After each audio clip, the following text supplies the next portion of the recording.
बंधुगण सबुबेले गोटे कथा मन रखंतु, जहा आपणक भाग्ୟରେ ନାହିଁ ताकू जदि पाइबार आशा रखिबे आउ खोजी बुलिबे तेबे जहा आपणक पाखरे अछि ताकू आपण हरेई देबे। नमस्कार बंधुगण, आपण मानंकु मोर एही चैनल को स्वागत।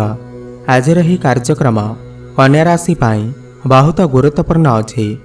आज आमे जानिबा कन्या राशि 2024 अगस्ट मासटी किपरि रहिबा। कन्या राशि मासिक राशिफल उपरे आलोचना करिबा।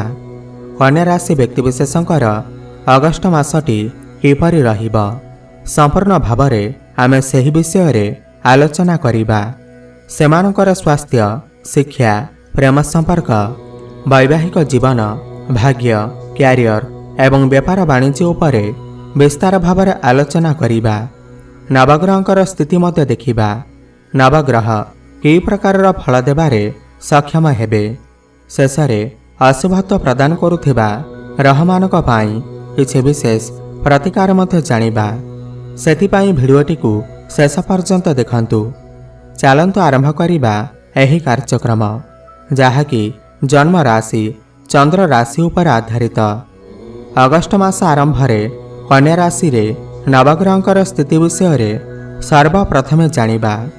एहा पूर्वरु जदि आपणकर कन्या राशि हुई थाए एवं आपण भी ईश्वर को सच्चा हृदय भक्ति करती, विश्वास करती, तेबे एही भिडियोटी को लाइक करी कमेंट बॉक्स रे जय जगन्नाथ, हर हर महादेव अवश्य लिखि दियंतु। तो सर्वप्रथमे जानिबा एही अगस्ट मासरे कन्या राशि रे नवग्रहंकर स्थिति किपरि रहिबा। जेबे अगस्ट मास आरंभ हेबा तो कन्या राशि रे नवग्रहंकर स्थिति किछि एही प्रकार रहिबा जेमिति आपण स्क्रीन ने देखुछंती। बंधुगण, राशि चक्रर षष्ठ राशि हेउछि कन्या राशि एवं आपणकर राशिर अधिपति हेउछंती बुध देव एवं बुध आपणकर द्वादश घरे विराजमान अछंती एवं तांको सहित शुक्र मध्य विराजमान अछंती। आपणकर प्रथम भावरे केतु विराजमान अछंती।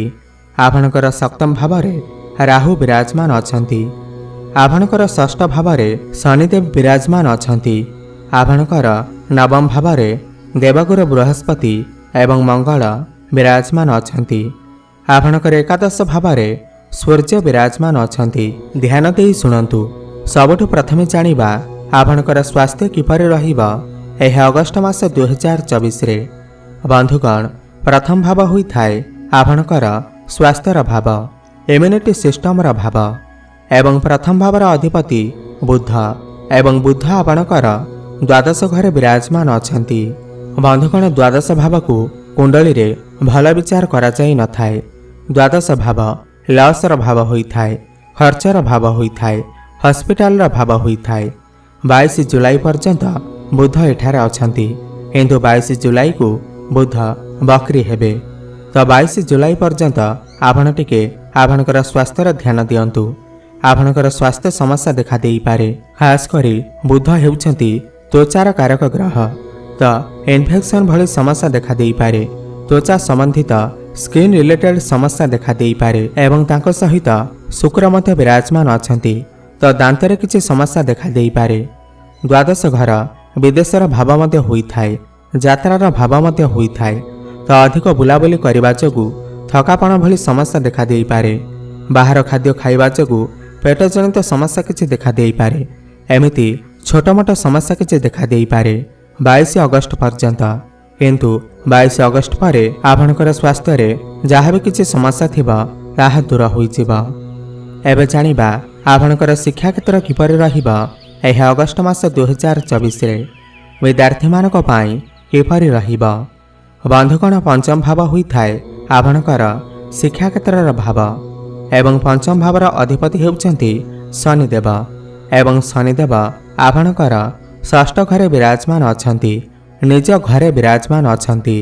देखंतु, शनि वर्तमान बकरी अवस्थार अछंती 14 नवेम्बर पर्यंत।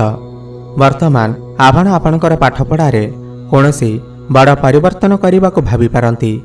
पाठपढ़ा को नहीं आपणकर मनरे नुआ नुआ आइडिया आसीपारे। पाठपढ़ा को नहीं आपण बहुत अधिक सीरियस होई पारंती आपणकर मन स्थिर होई पारे। पाठपढ़ारे पूर्वर जदि किछि समस्या थिला तेबे ताहा दूर होइजिब। पाठपढ़ारे आपणकर मन लागिब।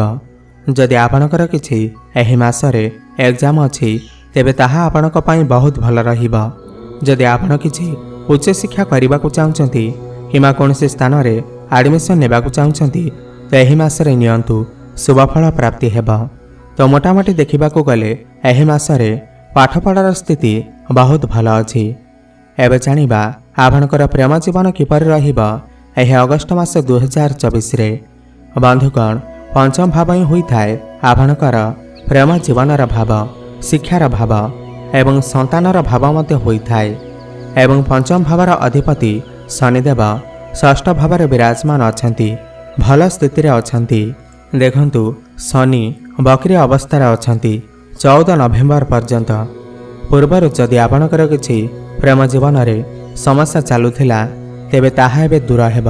जेउ मानकर कथावार्ता बंद होई जाइथिला, ब्रेकअप आदि होई जाइथिला, एही समय रे पुनर्बार कथावार्ता हेबार मध्य संभावना बनुअछि। प्याचअप हेबार मध्य संभावना बनुअछि। आपण माने देखिबे एही समय मध्यरे जेउ मानक सहित आपण बहुत पूर्वर कथा होइथिले किमा काहा सहित बहुत पूर्वर सांग होइथिले सेमाने आपणकर जीवन को पुनर्बार आसी पारंती। सेमानक सहित आपणकर कथावार्ता होई पारे। एहा केवल अगस्त मास पाई नुहे बरम एहा नवेम्बर मास पर्यंत शनि बकरी अछंती। तो पुरुणा लोकंक सहित आपणकर कथावार्ता होई पारे। एवं पंचम भाव उपरे गुरुंकर दृष्टि मध्य रहुअछि। आपण दुई जनक मध्यरे भल पाइबा बढ़िब। भ्रमणर जोग मध्य बनुअछि। आपणकर भल पाइबा विवाहर रूप मध्य नहीं पारे। तो मोटामोटी देखिबाकू गले एही मासरे आपणकर प्रेम जीवन बहुत भल अछि। एबे जानिबा आपणकर वैवाहिक जीवन किपर रहिब एही अगस्त मास 2024 रे। बंधुगण सप्तम भाव होई थाए आपणकर वैवाहिक जीवनर भाव एवं सप्तम भावर अधिपति हेउछंती बृहस्पति। एवं बृहस्पति आपणकर नवम भावरे विराजमान अछंती, किंतु आपणकर सप्तम भावरे राहु विराजमान अछंती। देखंतु एठारे बृहस्पतिंकर स्थिति तो बहुत भल अछि। बृहस्पति नवम भावरे अछंती, किंतु सप्तम भावरे राहु थिबा हेतु एहा आपणकर वैवाहिक जीवन पाई टिके भल नुहे। राहु हेउछंती भ्रमित ग्रह। आकस्मिक आपणकर वैवाहिक जीवन रे समस्या आनी थांती। मन मनांतर कଳି झगड़ा आदि देखा देई पारे। आर्गुमेंट देखा देई पारे। उभयंकर तालमेल न मिसी पारे। राहु एठारे छोट छोट कथारे कଳି झगड़ा लगेई थांती। बंधुगण देखंतु राहु एठारे केवल यह अगस्त मासरे नाही बरम पूरा गोटे वर्ष पर्यंत अछंती। तो पूरा गोटे वर्ष पर्यंत आपण आपणकर वैवाहिक जीवनर ध्यान रखंतु, नहेले समस्या देखा देई पारे। एथिपाई आपण उपाय अवश्य करंतु। उपाय आमे भिडियो शेष रे जानिबा। एबे जानिबा सबुठारु गुरुत्वपूर्ण विषय वस्तु जहाँकि आपणकर भाग्य, क्यारियर एवं व्यापार वाणिज्यर स्थिति किपरि रहिब एही अगस्त मास 2024 रे। बंधुगण नवम भाव होई थाए आपणकर भाग्यर भाव एवं दशम भाव होई थाए आपणकर क्यारियर भाव। एवं नवम भावर अधिपति हेउछंती शुक्र। एवं शुक्र आपणकर द्वादश भावरे विराजमान अछंती। एवं आपणकर नवम भावरे गुरु एवं मंगल विराजमान अछंती। बंधुगण देखंतु एही मासरे आपणकर भाग्य बहुत भल अछि। गुरु जेहेतु भाग्यर कारक ग्रह भाग्य स्थान रे अछंती तो भाग्य आपणक पाई बहुत भल अछि। किंतु 25 अगस्त परे शुक्र जेतेबेले आपणकर प्रथम भाव को आसीबे, लग्न को आसीबे, तो आपणकर भाग्य आहुरी अधिक भल रहिब, सर्वश्रेष्ठ रहिब। किंतु 25 अगस्त पूर्वरु आपण जो भी बड़ कार्यर आरंभ करुछंती टिके भाबी चिंतिकी करंतु।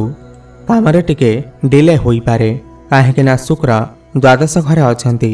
जदि आपण शेयर मार्केट रो काम करुछंती, ट्रेडिंग करुछंती, स्टॉक मार्केट रो काम करुछंती तो 25 अगस्त परर समय आपणक पाई बहुत भल अछि।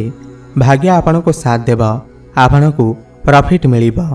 आपण जदि कोनोसी बड़ कार्यर आरंभ करबा को चाहुचंती किंबा कोनोसी जिनिसर क्रय विक्रय करबा को चाहुचंती किंबा कोनोसी इन्वेस्टमेंट करबा को चाहुचंती ताहेले 25 ଅଗଷ୍ଟ ପରେ କରନ୍ତୁ। ସମୟ ଆପଣଙ୍କ ପାଇଁ ବହୁତ ଭଲ ଅଛି। ଭାଗ୍ୟ ଆପଣଙ୍କର ସାଥ ଦେବ। ଆପଣ ଏହି ସମୟ ମଧ୍ୟରେ କୌଣସି ଧାର୍ମିକ ସ୍ଥାନକୁ ଯାତ୍ରା କରିପାରନ୍ତି। ଆପଣଙ୍କର ମନ ଆଧ୍ୟାତ୍ମିକତା ଆଡ଼କୁ ଅଗ୍ରସର ହୋଇପାରେ। ଏହି ସମୟ ମଧ୍ୟରେ ଆପଣଙ୍କର ଗୃହରେ କୌଣସି ଶୁଭ ମାଙ୍ଗଳିକ କାର୍ଯ୍ୟ ମଧ୍ୟ ଆୟୋଜନ ହୋଇପାରେ। ତ ଭାଗ୍ୟ ଆପଣଙ୍କର ବହୁତ ଭଲ ଅଛି। କ୍ୟାରିୟରର କଥା ହେବା ଯଦି ଦଶମ ଭାବ ହୋଇଥାଏ ଆପଣଙ୍କର କ୍ୟାରିୟରର ଭାବ ଏବଂ ଦଶମ ଭାବର ଅଧିପତି ହେଉଛନ୍ତି ବୁଧ ଦେବ ଏବଂ ବୁଧ ଆପଣଙ୍କର ଦ୍ୱାଦଶ ଘରେ ବିରାଜମାନ ଅଛନ୍ତି। ଏହି ମାସରେ ଆପଣ ଆପଣଙ୍କର କାମକାର୍ଯ୍ୟକୁ ନେଇ ଫରେନ୍ ଟ୍ରାଭେଲ୍ କରିପାରନ୍ତି, ବିଦେଶ ଯାତ୍ରା କରିପାରନ୍ତି।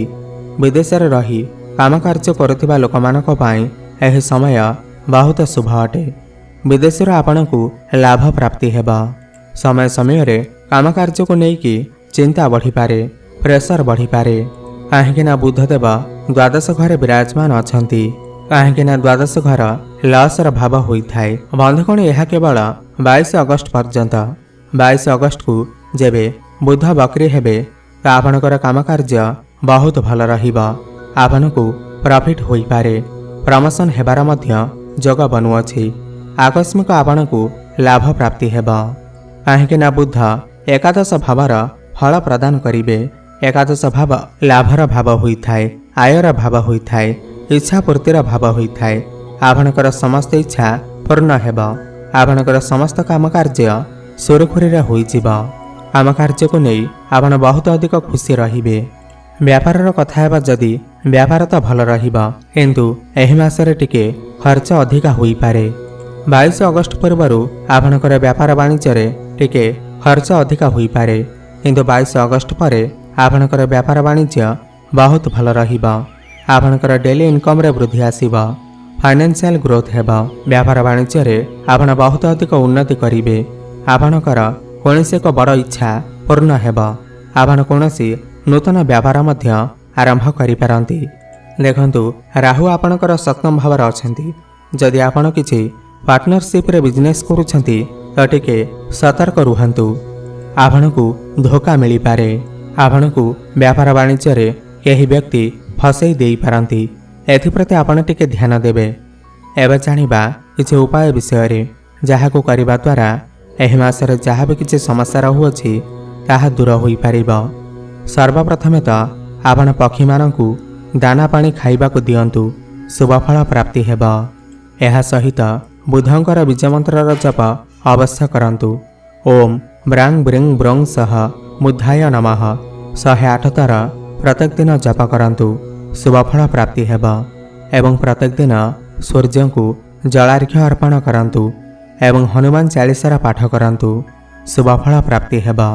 ଆପଣଙ୍କର ଜୀବନ ମଙ୍ଗଳମୟ ହେଉ, ଏହା ମୋର ପ୍ରଭୁ ଜଗନ୍ନାଥଙ୍କ ନିକଟରେ ଏତିକି ପ୍ରାର୍ଥନା।